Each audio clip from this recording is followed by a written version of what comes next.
और यहाँ पे हम जो है वो इसका फेस डायग्राम भी जो है वो समझेंगे। तो चलिए हम वीडियो स्टार्ट करते हैं। तो सबसे पहले मैं आप लोगों को यहाँ पे नोट्स भी दिखा देती हूँ। नोट्स भी आपको मैं यहाँ पे देने वाली हूँ। द वाटर सिस्टम, जल तंत्र जो है वो वेरी इंपॉर्टेंट है और आपके चैप्टर में काफी सारे सिस्टम जो है वो आपको देखने को मिलेंगे। तो आप ये मान के चलिए कि आपके बीएससी सेकंड ईयर में कोई ना कोई एक सिस्टम जो है वो आने ही वाला है और आएगा ही आएगा। हर साल एग्जाम में आता ही है कोई ना कोई एक सिस्टम, और इस टाइप से सिस्टम जो है वो आपको 3 से 4 नंबर के लिए जो है वो एग्जाम में पूछे ही जाते हैं। तो सारे सिस्टम की तैयारी आपको करना है। अगर आप ये सिस्टम को अच्छे से समझ गए ना तो बाकी के सिस्टम भी आपको अच्छे से जो है वो समझ में आ जाएंगे और काफी आसान है गाइज ये सब सिस्टम जो है वो। तो यहाँ पे आप देख सकते हो ये सारे नोट्स भी आपको पूरा लिखना है और नोट्स को तो आप जरूर लिख लीजिएगा क्योंकि काफी आसान तरीके से मैंने बताया हुआ है। तो चलिए हम स्टार्ट करते हैं। तो द वाटर सिस्टम हम जो है वो स्टार्ट करते हैं। सबसे पहले मैं आपको इसका 2-3 लाइन में जो है वो इंट्रोडक्शन बता देती हूँ। उसके बाद हम जो है वो उस डायग्राम की तरफ जो है वो जाएंगे और ये भी समझेंगे कि वो डायग्राम आखिर क्यों बनाया जाता है, क्या है ये वाटर सिस्टम। तो चलिए देखते हैं। ये जो हमारा वाटर सिस्टम है उसमें 3 फेस होते हैं, मतलब उसमें 3 प्रावस्थाएं होते हैं। जैसे कि बर्फ, जैसे कि आप यहाँ पे देख रहे हो, आइस जो कि सॉलिड रूप में होता है। आप सभी को पता है कि जैसे ही हम बर्फ को थोड़ा सा टेम्परेचर देंगे, उसे थोड़ा सा गर्म करेंगे, एक टेम्परेचर के बाद वो जो आपका बर्फ है वो जल में बदल जाएगा, मतलब वो जो है वो वाटर लिक्विड में जो है वो चेंज हो जाएगा। अगर हम इस वाटर को थोड़ा सा और टेम्परेचर दे दें तो कुछ देर बाद हम देखेंगे कि वो जो आपका वाटर है वो गैस में जो है वो चेंज हो जाता है। मीन्स यहाँ पे वाटर सिस्टम में इन तीनों के बीच जो है वो एक इक्विलिब्रियम स्थापित हो जाता है, एक साम्यावस्था जो है वो स्थापित हो जाता है। कहने का मतलब है कि आप जानते हो कि अगर हम बर्फ को थोड़ा सा गर्म करें तो वो वाटर जो है वो बन जाएगा। अगर हम वाटर को फिर से थोड़ा सा ठंडा कर दें तो फिर से वो बर्फ में जो है वो कन्वर्ट हो जाएगा। मतलब यहाँ पे इन तीनों फेसेस के बीच जो है वो एक इक्विलिब्रियम जो है वो स्थापित हो जाएगा। बाकी चीजें मैं आप लोगों को वहां पे डायग्राम में भी समझाऊंगी। बस यहाँ पे हम ये जान रहे हैं कि आखिर ये वाटर सिस्टम में हमें क्या पढ़ना है। तो ये तो हुआ, आप फेस के बारे में समझ चुके हो कि वाटर सिस्टम में जो है वो आपको 3 फेस देखने को मिलेंगे। पहला है आपका आइस, देन दूसरा है आपका वाटर एंड तीसरा है आपका वेपर। मतलब आइस जो है वो सॉलिड रूप में रहेगा, ठोस के रूप में रहेगा, जो वाटर होगा वो लिक्विड के रूप में रहेगा और जो वेपर होगा वो गैस के रूप में रहेगा। अब इसके बाद देखिए, तीनों फेस को केवल H2O द्वारा प्रदर्शित किया गया है, अतः यह एक घटक तंत्र या 1 कंपोनेंट सिस्टम का उदाहरण है। अब फेस के बारे में तो आप अच्छे से समझ गए हो। अब यहाँ पे कंपोनेंट भी एक वर्ड है जो कि अलग से वीडियो तो बना ही हुआ है कंपोनेंट के लिए। ये इस चैप्टर का जो है वो 3rd नंबर का नोट्स है। अगर बाकी के नोट्स देखने हैं तो BSc second year physical chemistry के प्लेलिस्ट में आपको जाना है। वहां पे एटलीस्ट आपको इस चैप्टर का इंट्रोडक्शन जो है वो देख लेना चाहिए ताकि जो भी मैं आप लोगों को यहाँ पे बता रही हूँ वो आपको आसानी से समझ में आ जाए। तो ये जो आपका सिस्टम है वो 1 कंपोनेंट सिस्टम कहलाता है। तो आखिर ये 1 कंपोनेंट सिस्टम क्यों कहलाता है? क्योंकि इसका मेन कारण ये है कि हम इस सिस्टम में केवल H2O का यूज कर रहे हैं। अगर अब मैं आइस को लिखना चाहूँ तो आइस को कैसे लिखेंगे? H2O S करके लिखेंगे, मतलब H2O और कोष्टक में S मतलब सॉलिड। तो ऐसा तो नहीं कि आइस का कोई अलग सा और कोई केमिकल फॉर्मूला होता होगा, ऐसा तो बिल्कुल भी नहीं है। आइस को भी जो है वो एक वाटर ही है, H2O के रूप में ही हम लिखते हैं। सेकंड चीज, हम अगर वाटर की बात करें तो उसको तो हम H2O लिखते ही हैं, H2OL करके। देन थर्ड, अगर हम गैस की बात करें, वेपर की बात करें तो स्वाभाविक सी बात है उसको भी हम H2O ही लिखते हैं और साइड में हम जो है वो G करके लिखते हैं, H2OG। तो यहाँ पे इस पूरे सिस्टम में हम केवल एक ही कंपोनेंट के बारे में पढ़ रहे हैं, वो है H2O। अगर हमारा कोई दूसरा सिस्टम होता, मान लीजिए पानी में हम लोगों ने नमक घोला हुआ है तो वहां पे मैंने NaCl का भी यूज किया है, वहां पे मैंने H2O का भी यूज किया है, तो वो सिस्टम हमारा क्या हो जाएगा? वो क्या 1 कंपोनेंट सिस्टम कहलाएगा? नहीं, क्योंकि वहां पे हम लोगों ने और भी कंपोनेंट का यूज किया हुआ है। तो वो आपका may be 2 component, may be 3 component, बहुत सारे इस टाइप के सिस्टम हो सकते हैं। बट यहाँ पे हम जो है वो केवल 1 कंपोनेंट के बारे में पढ़ रहे हैं क्योंकि इस पूरे सिस्टम में हम लोगों ने केवल 1 कंपोनेंट का यूज किया हुआ है, एक ही घटक का यूज किया हुआ है, वो है वाटर। तो अगर वाटर, जैसे कि आप अगर सी आता है, क्योंकि हम लोग कंपोनेंट को जो है वो सी करके आगे पढ़ेंगे। फेस लॉ में भी आप देखे हो F इक्वल C-P+2 होता है। तो सी का मतलब समझ जाना है कि आपको कंपोनेंट के बारे में पूछा जा रहा है। P मतलब आपको समझ जाना है कि आपको फेस के बारे में पूछा जा रहा है। पी का अगर आता है आपको कि वाटर सिस्टम में कितने फेस है, तो आपको बताना होगा कि इस वाटर सिस्टम में आपको 3 फेस देखने को मिलेंगे।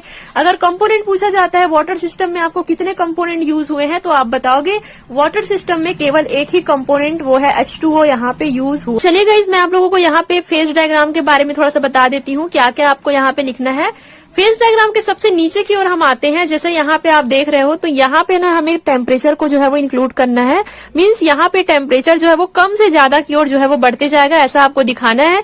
मतलब यहाँ पे माइनस से शुरू हो सकता है, फिर 0 से शुरू हो सकता है। 0 डिग्री सेल्सियस है, फिर धीरे धीरे 1 2 3 4 ऐसा करते करते 374 डिग्री सेल्सियस टेम्परेचर को हम लोगों ने सबसे नीचे की ओर जो है वो लिखा हुआ है। यहाँ पे हम जो है वो प्रेशर लिखे हुए हैं, जैसे कि आप देख रहे हो। धीरे धीरे ये प्रेशर जो है वो बढ़ते जा रहा है, देन 1 atm, देन 218 atm।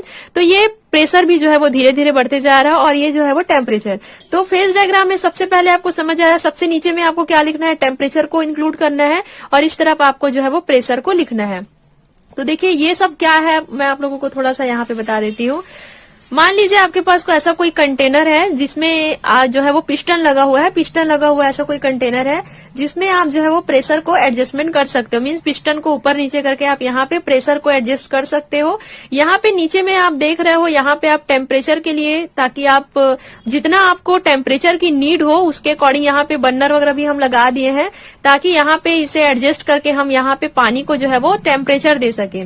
तो जैसा कि आपको पता है कि अगर हम इसके टेम्परेचर को एकदम 0 डिग्री सेल्सियस से नीचे की ओर ला दे, मतलब ये पानी को हम एकदम ठंडा कर दे, हम यहाँ पे कोई ऐसा टेम्परेचर दे दे कि ये पानी एकदम बस ठंडा ही हो जाए, तो लास्ट कंडीशन आपको क्या देखने को मिलेगा कि ये जो पानी है वो बर्फ में जो है वो बदल रहा है। मतलब यहाँ पे आप यहाँ पे देखोगे कि अगर इस टेम्परेचर को हम इस तरफ जितना लाते जाएंगे, टेम्परेचर को जितना हम करते जाएंगे, जैसे कि 0 डिग्री सेल्सियस है, अब इससे जितना हम माइनस इस टेम्परेचर को देते जाएंगे, तो वो जो आपका वाटर होगा वो आपको आइस के रूप में देखने को मिलेगा। मींस आपको बर्फ के रूप में देखने को मिलेगा। और यहाँ पे हम लोग जो है वो प्रेशर को भी एडजस्ट करते जाएंगे। उसके बाद अगर जैसे जैसे आप टेम्परेचर को थोड़ा सा बढ़ा दोगे, मान लीजिए पानी ये जो आप है आपका बर्फ के रूप में बदल गया है, अगर आप थोड़ा सा इसको टेम्परेचर देते हो, मान लीजिए 0.0998 डिग्री सेल्सियस आपने इसको टेम्परेचर दे दिया, तो मे बी वो जो आपका आइस बना हुआ है, बर्फ बना हुआ है जो कि सॉलिड रूप में था, अब धीरे धीरे वो आइस जो है वो पिघलने लगेगा, और एक ऐसा कंडीशन आ जाएगा जिसमें वो जो बर्फ है वो पानी में बदल चुका है। क्लियर हुआ मैं क्या कहना चाह रही हूँ?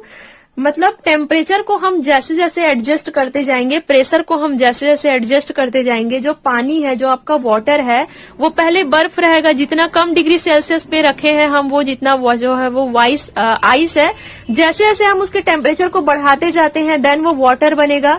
देन उसके बाद एक कंडीशन ऐसा आएगा, जब आप टेम्परेचर को एकदम से बढ़ा दोगे, मीन्स 374 डिग्री सेल्सियस तक अगर आप टेम्परेचर को बढ़ा दोगे, तो वो जो आपका पानी है वो जो है वो वाष्प के रूप में जो है वो बनना स्टार्ट हो जाएगा। मतलब यहाँ पे देखिए, ये वाले कंडीशन में आपका जो वाटर था वो आइस के रूप में था।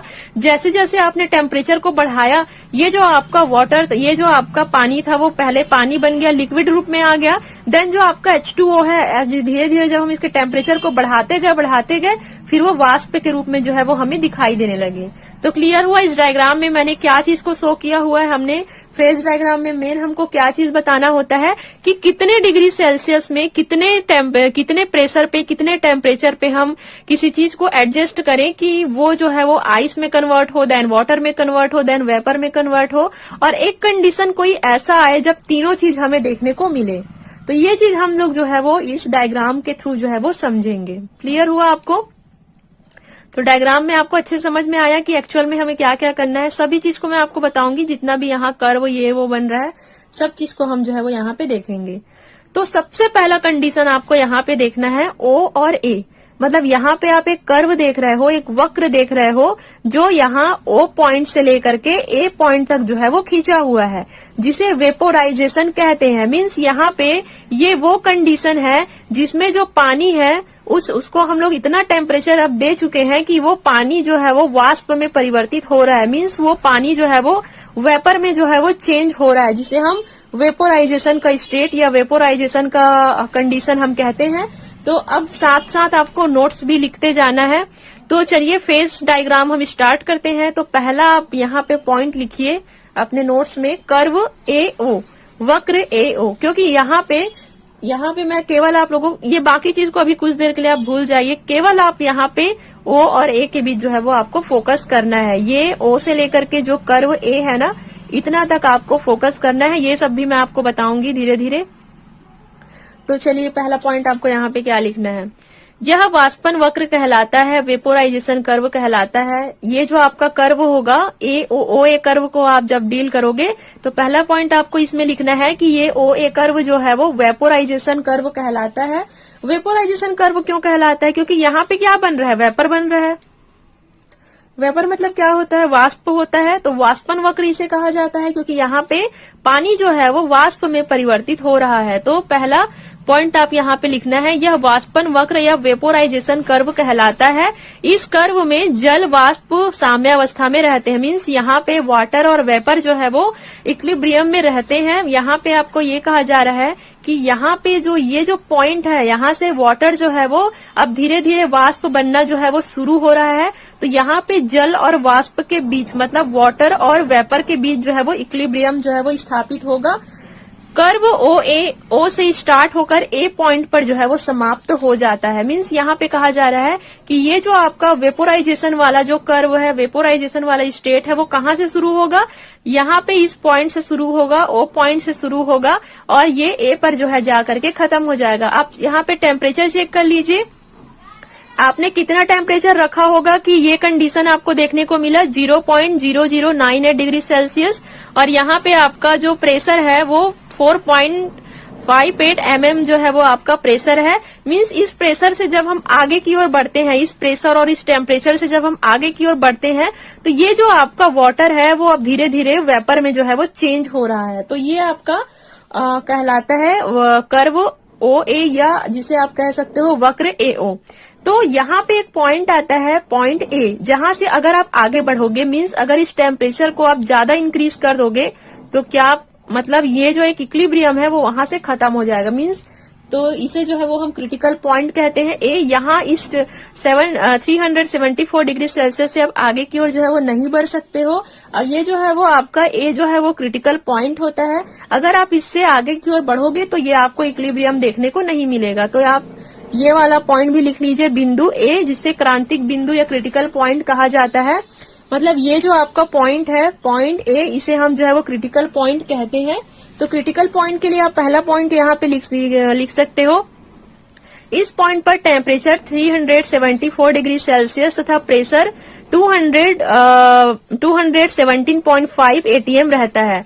तो अगर यहाँ पे हम ये जो आपका क्रिटिकल पॉइंट है जिसे पॉइंट ए कहा जाता है, अगर हम उसकी बात करें तो उसका जो टेम्परेचर होगा वो 374 डिग्री सेल्सियस जो है वो उसका टेम्परेचर होगा और इसका जो प्रेशर होगा वो 218 ATM जो है वो इसका प्रेशर होगा। तो ये जो आपका पॉइंट ए होता है उसे हम क्रिटिकल पॉइंट कहते हैं। इसमें आपको और भी टॉपिक और भी पॉइंट जो है वो इंक्लूड करना है इस क्रिटिकल पॉइंट के लिए। इस टेम्परेचर के ऊपर जल तथा वाष्प दोनों फेस आपस में जो है वो विलीन हो जाता है। तो मैंने कहा ही था कि इस टेम्परेचर से मतलब इस पॉइंट से अगर आप टेम्परेचर को ज्यादा इंक्रीज करोगे तो ये दोनों फेस जो है वो खत्म हो जाएंगे। वक्र का निचला भाग ओ, जहां जल बर्फ में परिवर्तित हो जाता है। ये तो मैंने आपको ये बताया कि अगर आप ए से आगे बढ़ते हो तो ये आपको इक्विलिब्रियम देखने को नहीं मिलेगा, लेकिन आप यहाँ ओ से अगर नीचे की ओर आते हो तो आपको जो वाटर है, जो वाटर के रूप में है अभी, वो आपका आइस बन जाएगा। मीन्स वो जो है वो आपका बर्फ बन जाएगा। मीन्स आप यहाँ से ना ही नीचे जा सकते हो, ओ से अगर नीचे जाओगे तो वो बर्फ वाला फॉर्म आपको देखने को मिलेगा।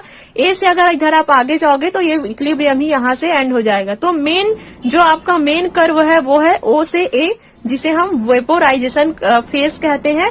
यहाँ पे हमें वाटर और वेपर के बीच जो है वो इक्विलिब्रियम देखने को मिलता है। तो चलिए मैं आप लोगों को इसका फेस लॉ इक्वेशन जो है वो बता देती हूँ। यहाँ पे अगर आपको डिग्री ऑफ फ्रीडम पूछा जाए, एफ जो है वो आपको इस फेस के लिए पूछा जाए तो आप देख सकते हो F = C - P + 2। तो कंपोनेंट क्या है हमारा, वन कंपोनेंट सिस्टम है। तो कंपोनेंट के लिए हम क्या लिखेंगे, 1 लिखेंगे, क्योंकि यहाँ पे है कि यहाँ पे हम लोगों ने केवल वन कंपोनेंट H2O का यूज किया हुआ है, इसलिए C = जो है वो आप 1 लिखोगे। P क्या है, फेस क्या है, यहाँ पे हम लोग 2 फेस के बारे में पढ़ रहे हैं। कौन कौन सा फेस है आपका, वाटर एंड वेपर। तो यहाँ पे आप फेस के लिए जो है वो 2 लिखोगे और +2 तो पहले से ही है। तो इसका आंसर क्या आएगा, 1। तो कर्व ए के लिए मतलब ओ ए कर्व के लिए जो डिग्री ऑफ फ्रीडम होगा, जो स्वतंत्रता की कोटि होगा, उसका आंसर जो है वो 1 आएगा। क्लियर हुआ आपको वेपोराइजेशन? अब हम जो है वो कर्व ओ ए डैश के बारे में जो है वो पढ़ेंगे। मीन्स यहाँ पे ये वाले कर्व के बारे में तो आप जो है वो अच्छे से देख लिए ओ ए कर्व के बारे में।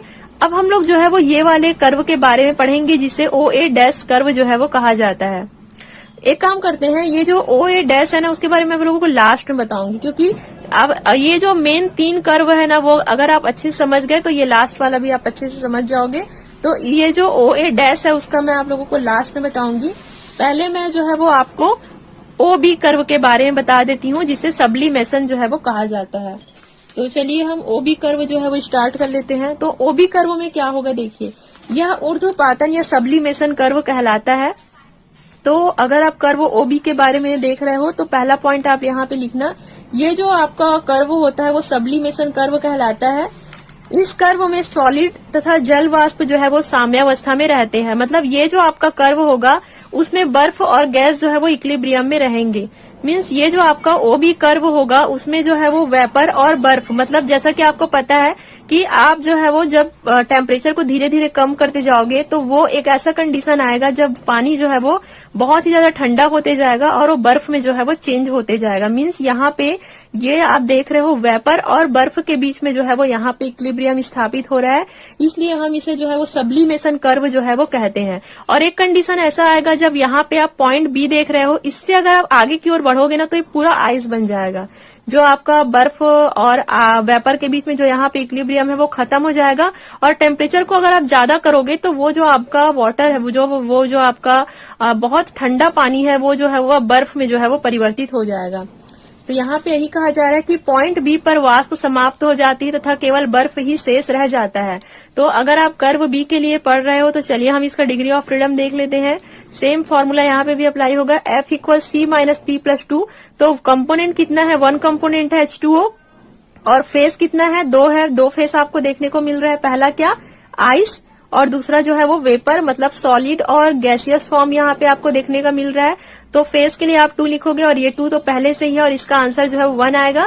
तो यहाँ पे भी अगर आप डिग्री ऑफ फ्रीडम देखोगे सब्लिमेशन फेस में तो यहाँ पे भी आपको इसका डिग्री ऑफ फ्रीडम जो है वो 1 देखने को मिलेगा। तो ओ और बी आपको समझ में आया। ओ बी किस लिए है, यहाँ पे बर्फ और वेपर के बीच में, मतलब आइस एंड वेपर के बीच में आपको इक्विलिब्रियम देखने को मिलेगा। ओ और ए फेस के लिए जब आप देखोगे तो यहाँ पे वाटर और वेपर के बीच में आपको इक्विलिब्रियम जो है वो देखने को मिलेगा। अब यहाँ पे एक और कर्व हम यहाँ पे देखने वाले हैं, वो है ओ सी। तो यहाँ पे ये जो ओ सी कर्व है उसे मेल्टिंग पॉइंट कहते हैं। सो गाइस यहाँ पे आप टेम्परेचर तो देख ही रहे हो, साथ में आप प्रेशर को भी यहाँ पे देखते जाना। देखिए यहाँ पे अगर ये सब्लिमेशन का फेज है तो यहाँ पे हम लोग प्रेशर को काफी कम किए हुए हैं, और अगर बात करें हम मेल्टिंग पॉइंट की तो यहाँ पे आपका प्रेशर जो है वो काफी बढ़ा हुआ है और टेम्परेचर भी हम जो है वो काफी ज्यादा जो है वो यहाँ पे हम कम करते जाएंगे। तो कर्व ओसी की अगर हम बात करें तो यह मेल्टिंग पॉइंट कर्व कहलाता है, गलन कर्व कहलाता है। यह कर्व सॉलिड एवं लिक्विड के बीच साम्यावस्था स्थापित होता है। मींस ये ऐसा पॉइंट आ जाता है जिसमें जो आपका पानी है वो अब बर्फ में जो है वो चेंज होना जो है वो स्टार्ट हो जाता है। मींस यहाँ पे जो हम टेम्परेचर को जो है वो जब जितना नीचे की ओर जो है वो करते जाएंगे, जितना कम हम टेम्परेचर करते जाएंगे, तो वो जो आपका पानी है, वो जो आपका वाटर है, अब जो है वो आइस में जो है वो चेंज होते जाएगा। तो इसे मेल्टिंग पॉइंट जो है वो कहा जाता है। तो यहाँ पे आप देखोगे कि यहाँ पे जो बर्फ है और जल है वो दोनों जो है वो साम्यावस्था में रहते हैं। तो इसके लिए अगर आप करोगे तो F equal C minus P plus 2। तो यहाँ पे 1 कंपोनेंट है, फेस आपको जो है वो यहाँ पे 2 देखने को मिलेगा। पहला तो आपका आइस हो गया और दूसरा आपका वाटर हो गया, और प्लस 2, तो इसका आंसर आएगा 1। तो मतलब कर्व ओसी के लिए भी आपको जो है वो डिग्री ऑफ फ्रीडम जो है वो 1 यहाँ पे देखने को मिलेगा। अब यहाँ पे जैसा कि मैंने आप लोगों को बताया था कि यहाँ पे मैं एक और कर्व के बारे में बताने जा रही थी, वो है OA डैश कर्व करके। तो ये भी हम जो है वो देख लेते हैं। तो इसमें आपको क्या लिखना है, यदि जल को बिना हिलाए डुलाए सावधानी पूर्वक ठंडा करे तो वह हिमांक के नीचे भी लिक्विड स्टेट में रहता है। इसे कर्व OA डैश द्वारा प्रदर्शित करते हैं। मतलब इसमें यह कहा जा रहा है कि अगर आप क्योंकि हमें पता है कि अगर हम जो है वो इस टेम्परेचर से नीचे जाएंगे, ये जो आपका पॉइंट दिख रहा है, अगर हम इससे इस तरफ आएंगे तो जो पानी है वो आपका बहुत ही ज्यादा ठंडा हो जाएगा, और इतना ठंडा हो जाएगा कि मतलब वो बर्फ बनने के कंडीशन में रहेगा, उस टाइप वाला ठंडा हो जाएगा। अगर हम इस पानी को बिल्कुल भी ना हिलाए डुलाए, बिल्कुल भी हम टच ना करें, तो ये जो आपका पानी है ना वो एकदम पानी के रूप में ही रहेगा। हालांकि वो जो वाटर है वो बहुत ज्यादा ठंडा होगा, लेकिन वो बर्फ नहीं बनेगा। लेकिन जैसे ही आप अगर इसे हिला डुला दोगे तो फिर वो बर्फ में आपका चेंज हो जाएगा, फिर वो आपका ओबी में जो है वो कन्वर्ट हो जाएगा। तो वो एक ऐसा कंडीशन है OA- जिसमें जो आपका वाटर है वो बर्फ में कन्वर्ट नहीं होता है। हालांकि बहुत ज्यादा ठंडा रहता है, लेकिन जब तक हम इसे हिलाए डुलाए नहीं तब तक वो जो है वो पानी ही रहता है। लेकिन यदि इस सुपर कोल्ड लिक्विड को थोड़ा भी हिलाया डुलाया जाए तो यह तुरंत बर्फ में परिवर्तित हो जाता है, मतलब तुरंत सॉलिड में जो है वो चेंज हो जाता है, तथा कर्व OA जो है वो OA- जो है वो OB में विलीन हो जाता है। क्लियर हुआ आपको OA- क्या है? मतलब इसे ये जो O और OA- वाला जो कंडीशन है उसे हम सुपर लिक्विड कूल्ड वाटर कहते हैं, सुपर कूल्ड लिक्विड कहते हैं, क्योंकि ये एक ऐसा कंडीशन है जिसमें पानी काफी ज्यादा ठंडा रहता है, और अगर हम इसे ज्यादा हिलाए डुलाए नहीं तो ये पानी लिक्विड के रूप में ही रहता है, और अगर हम इस कंडीशन को थोड़ा सा हिला डुला दे तो फिर ये आपका आइस में जो है वो चेंज हो जाएगा। तो तीनों कर्व के बारे में आप अच्छे से जान लिए। पहला कर्व क्या पढ़ा आप लोगों ने? OA कर्व, जिसे वेपोराइजेशन कहते हैं। इसमें किसके किसके बीच जो है वो साम्यावस्था है, वाटर एंड वेपर के बीच में। दूसरा कर्व है जो आपका OB कर्व कहलाता है, जिसे सब्लिमेशन कहा जाता है, किसके बीच में है? आइस और वेपर के बीच में। तीसरा कर्व आप लोगों ने क्या पढ़ा? मेल्टिंग पॉइंट OC, जो कि वाटर और आइस के बीच में है। अब एक कंडीशन ऐसा आएगा जब ये तीनों कर्व जो है वो आपस में आकर के मिलते हैं, वो कहलाता है आपका पॉइंट O। ये जो पॉइंट O है उसे हम जो है वो ट्रिपल पॉइंट भी कहते हैं। तो इसका भी नोट्स जो है वो आप लिखिए। तो ट्रिपल पॉइंट करके जो है वो आप अलग से हेडिंग डाल के यहाँ पे लिखना है आपको। ट्रिपल पॉइंट जिसे त्रिक बिंदु कहा जाता है। यह वह पॉइंट है जिस पर तीनों कर्व OA, OB और OC जो है वो मिलते हैं। तो जैसे कि मैंने आप लोगों को बताया ही है कि ये एक ऐसा पॉइंट है जिसमें तीनों कर्व, जैसे कि आप मेन जो कर्व देख रहे हो ना, 3 कर्व, ये तीनों कर्व आकर के पॉइंट जिस पॉइंट पे मिलते हैं उसे हम ट्रिपल पॉइंट कहते हैं। ट्रिपल पॉइंट क्यों कहते हैं? क्योंकि तीनों पॉइंट आपस में जो है वो आकर के मिल रहा है। यह पॉइंट उस टेम्परेचर एंड प्रेशर को व्यक्त करता है जिस पर ठोस, द्रव तथा वाष्प तीनों साम्यावस्था पर रह सकते हैं। मीन्स यहाँ पे ये कहा जा रहा है कि आप देखिए कि ये जो आपका ट्रिपल पॉइंट है उसमें कितना टेम्परेचर है, मतलब कितने टेम्परेचर पे ये जो आपका वाटर है, आइस और वेपर है, तीनों जो है वो साम्यावस्था इक्विलिब्रियम में है। तो आपका टेम्परेचर 0.009 डिग्री सेल्सियस और ये आपका है 4.58 mm। तो ये टेम्परेचर को आप जो है वो याद कीजिएगा अच्छे से, क्योंकि यही वो टेम्परेचर है जिसमें तीनों कंडीशन आपको एक साथ देखने को मिलेगा। आइस भी देखने को मिलेगा उस कंडीशन में वाटर भी देखने को मिलेगा, उस कंडीशन में आपको पानी जो है वो भाप बनते हुए भी देखने को मिलेगा। तो उस पॉइंट को हम जो है वो ट्रिपल पॉइंट कहते हैं। तो आप यहाँ पे देख ही सकते हो ट्रिपल पॉइंट का टेम्परेचर ये है, ये आपको याद यहाँ पे लिखना है। इस पॉइंट पर डिग्री ऑफ फ्रीडम जो है वो 0 हो जाता है। तो मैंने आप लोगों को क्या बताया था, जब डिग्री ऑफ फ्रीडम बता रही तब मैंने कहा था ना कि वाटर सिस्टम का जो डिग्री ऑफ फ्रीडम होता है वो 0 होता है, क्योंकि उस कंडीशन में ऐसा कंडीशन है जिसके बारे में हम ऑलरेडी जानते हैं कि इतना डिग्री सेल्सियस पे जो इक्विलिब्रियम है वो स्थापित हो जाता है, इसलिए इसका डिग्री ऑफ फ्रीडम जो है वो 0 होगा, या जिसे हम स्वतंत्रता की कोटि भी कहते हैं। सॉरी गाइस अगर आप लोगों को बैक मतलब साउंड काफी ज्यादा आ रहा होगा, क्योंकि यहाँ पे कुछ कंस्ट्रक्शन वगैरह का काम चल रहा है, तो इसलिए वॉइस थोड़ा सा काफी ज्यादा यहाँ पे आ रहा होगा आप लोगों को। लास्ट पॉइंट हम यहाँ पे देखते हैं। इस पॉइंट पर यदि टेम्परेचर और प्रेशर को बदल दिया जाए तो तीनों फेज से कोई एक फेज जो है वो समाप्त हो जाएगा। अगर इस ट्रिपल पॉइंट में अगर हम थोड़ा सा भी टेम्परेचर को इधर उधर कर दे, मान लीजिए टेम्परेचर को आप थोड़ा सा बढ़ा दो या फिर प्रेशर को कम कर दो, तो फिर ये कंडीशन आपको देखने को नहीं मिलेगा। मतलब तीनों कंडीशन में आपको कोई ना कोई एक कंडीशन जो है वो आपका मिस हो जाएगा। तो यहाँ पे चलिए हम जो है वो डिग्री ऑफ फ्रीडम निकाल लेते हैं। F = C - P+2। तो C कंपोनेंट 1 है, ये तो पता है। यहाँ पे हम लोगों ने 3 फेज का यूज किया हुआ है, आइस, लिक्विड एंड वेपर, और 2 तो इसका आंसर जो है वो 0 आएगा। तो F यहाँ पे 0 आएगा। तो ट्रिपल पॉइंट में आपका जो डिग्री ऑफ फ्रीडम है वो 0 हो जाएगा। क्लियर हुआ आपको? लास्ट में हम जो है वो लास्ट पॉइंट क्षेत्रफल एरिया के बारे में देख लेते हैं। फेज डायग्राम में 3 एरिया AOC, AOB और BOC है। यहाँ पे आप देख रहे हो 3 एरिया आपको इस डायग्राम में दिखने को मिलेगा। पहला है AOC, दूसरा AOB और तीसरा BOC। तो AOC में क्या देखने को मिलेगा आपको? वाटर। BOC में आपको क्या देखने को मिलेगा? आइस। और AOB में आपको क्या देखने को मिलेगा? वेपर। बस यही चीज को आपको लिखना है और इसका आप डिग्री ऑफ फ्रीडम निकाल लो, C माइनस P+1 P+2। तो कंपोनेंट 1 ही है, फेस यहाँ पे केवल एक ही है, 2 है, तो इसका आंसर जो है वो 2 होगा। तो अगर आप एरिया की बात करो तो इसका डिग्री ऑफ फ्रीडम जो है वो 2 होगा। बस इतना ही लिखना है आपको वाटर सिस्टम में और बन गया आपका, ये कंप्लीट हुआ आपका टॉपिक। तो आई होप यू गाइस आज का टॉपिक भी आपको समझ आया होगा। बस आपको बहुत ही ज्यादा आसान सा टॉपिक है। And thank you so much for watching.